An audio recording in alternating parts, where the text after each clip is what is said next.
Activision, get in here! So this monetization culture has gotten this toxic, and I hate to say I called it, but I called it. Funny, I was joking a long time ago, it's about a year ago, that sooner or later you're gonna have to pay money to save, and that was me just being cynical, and then Metal Gear Survived happened, and you actually had to pay for a save spot. But to start going into 2019, we already have to start with a whole new level of monetization. And yes, you could say this is not the worst example. However, Activision is now charging people to change the crosshair on their weapons. Let me say that again. It costs money to add a red dot to your sight. Literally a tiny red circle. Look at this. And you can say, oh, but it's 50 COD points right now. It's going to go up to 1, so that's $1. No, it's $2.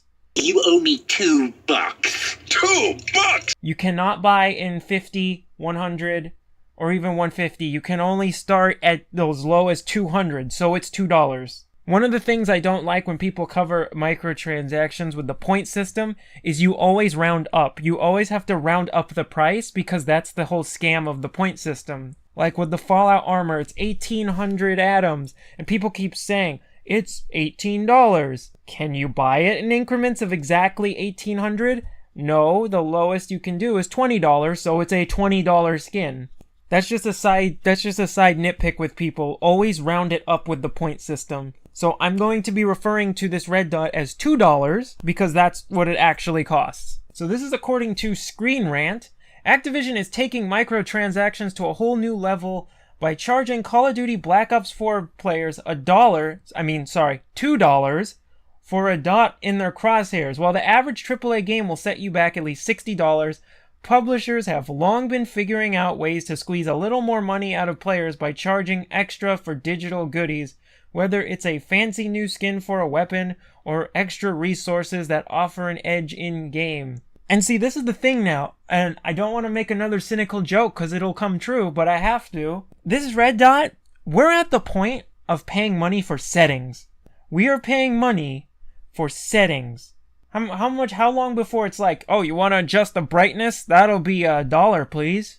Oh, you want to mix the audio and sound effects and music?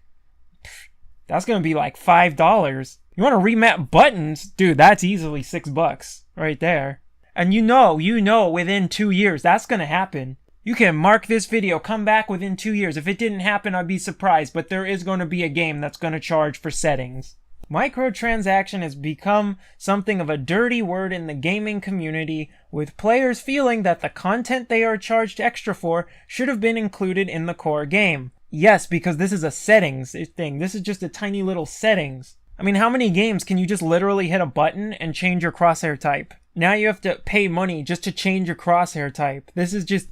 I can't even emphasize how insane this is. We are going to get close to the point to make another cynical joke. This one I don't think will come true, but I don't know. We're getting to the point where we're probably going to have to pay $60 for the game and then pay another $30 to actually get the file to start the game. Or we're probably going to have to start paying $60 for a single player mode and then an additional $40 just to use the multiplayer. And I wouldn't be surprised if this happens. I think it would be too touchy, but I never would have called that we had to pay money for a fucking dot on our sites now. And this was another thing a lot of people kind of skipped over, but you did notice that the microtransactions were not added on day one. They waited for the reviews to come out. And this is specifically why I didn't buy Black Ops 4. A lot of people said I should get it and it was really good. And I was like, dude, it looks fun and I want to get it, but something sketchy is going to happen. I was like, I don't trust Activision.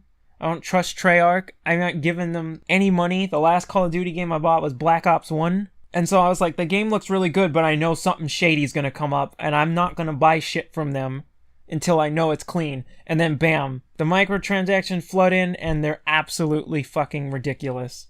This is why now with AAA games, don't even buy on launch. Don't pre-order games, but now we can't even get them on launch because they might slide something shady in later. And even companies you trust sometimes might do this later on. Just give them a couple years, or just go full Bethesda and ruin all your goodwill in 1 month, which amazes me. Why would you?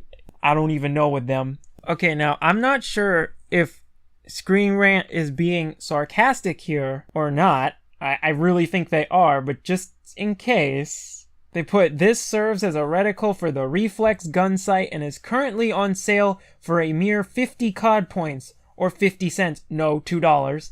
So be sure to grab it now before that 50% sale ends and that red dot goes back to costing a whole $1. I'm pretty sure that's sarcastic, but if that's not, that's some full-blown sheep shit right there. And while we're sitting here saying, I've said it before, and for the people who want to keep going, it is just cosmetic. It doesn't affect the game. It's just cosmetic. Whatever. Cosmetics do affect the game. Cosmetics do affect the game. They affect the game experience.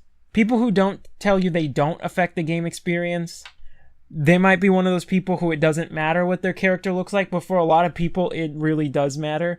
And even tiny things like the way your gun looks and things like that, it actually changes the experience for a lot of people. But it's more satisfying when you earn it. But when they add it so you have to grind for 50,000 hours, or just hand them a little bribe and they'll let you have it, this is insane. How has the game industry come to this? Where we're paying $2 for maybe a 16 by 16, or even, that thing could even be an 8 by 8 texture with some bloom on it. I can make in Photoshop in under 30 seconds. The sad part is microtransactions make these companies almost the majority of their money, and people keep buying it. And I'll never understand why people can't just go, why don't we just, I got an idea, just don't buy the game and don't buy the microtransaction. Now look, if there's a game with these things and you really want to get it, buy it used, and then don't buy any of the stupid microtransactions, because that way the money doesn't go to the publisher and you can still play the game. That's if you really want to play the game. And I'm not fully opposed to all of them. Like, some I think are completely okay. Like, I don't mind the ones in Monster Hunter World, because the game is complete. It feels complete and finished. It's light in content for a Monster Hunter game, but I mean, this size and scale of the game, I can completely understand why. But there's constantly new content coming out, and there's plenty of stuff for free, and the stuff is just like, I think that's the only game I've bought in a microtransaction in probably since 2009, 2010? Because you sit there and go, alright, this feels like a complete game. I'm still getting new transmog armors, I get new monsters for free, getting all this stuff. So sure, I'll throw in a couple bucks, because I want the game to keep being updated. Now we got Iceborne coming. A long way away, but still, that's what I mean. They're not always terrible, just depends how they're implemented. And outside of that, pretty much, I can't think of a single game that implements them in a way that's not just complete toxicity. God, it's like, these are almost like the modern day equivalent of the Tiger games. They're garbage, they're cheap, and yet everybody still buys them for some reason. Anyway, that's all I gotta say on this terrible, terrible stuff. I hope you all have a great 2019. Don't get shot in 2019. I'll see you all later.